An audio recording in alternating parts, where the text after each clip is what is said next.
When it comes to your physical fitness and performance capacity, you want to think about what specific outcomes you need for your specific goals. If you want to maximize your strength, well, strength is your answer. You want to maximize your ability to run a marathon, well, long duration running is your answer. But for most of us, we're probably a little more well-rounded in what we want out of our body. You've heard us say it a million times. You want to look, feel, and perform a certain way. You want to also do that over the course of your life. So the way that I tend to break this down is thinking about overall fitness and performance in a number of different categories, starting at the very, very, very beginning. Do I move well, number one? If you don't move well, we're reducing efficiency. We're also increasing our risk of injury, both short and long term. I call this skill, but really think about it however you want. So you want to be moving in the ways you want to be moving and not moving in ways you don't want to move. Now, once we move well, the next component is you have to move fast. You have to do that powerfully, and then you want to do that with some strength. So now we've gotten 4 or 5 different things we're up to. After we're moving well and we're moving fast and powerfully and strong, you need to have some amount of muscle mass. That muscle then needs to have some sort of endurance. Enter the next one, muscular endurance. Past that, we want to be able to produce a lot of energy and a lot of work in a short, high intensity amount of time. So think 20 to maybe 40, 60 seconds of all-out work. I call this anaerobic capacity.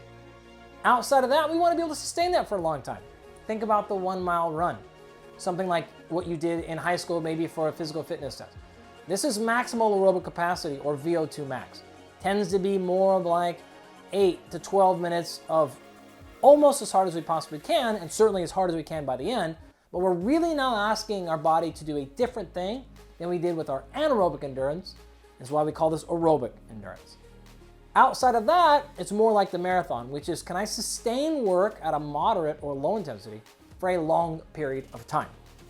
And when we think about all of those in context, that's going to help us now orchestrate our short and long-term fitness plans and programs based on the well-roundedness we need.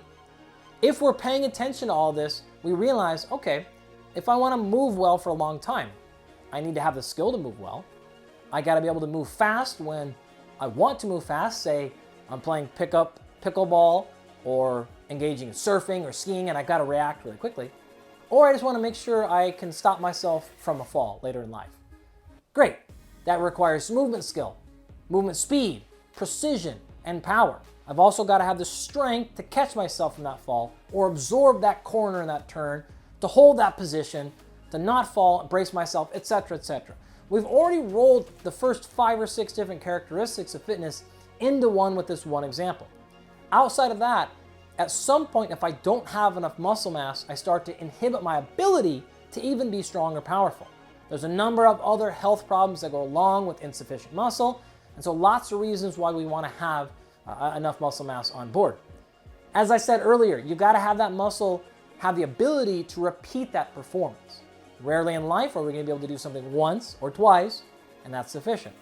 This is when we're going to bring muscular endurance on board. So can I go down that hill multiple times?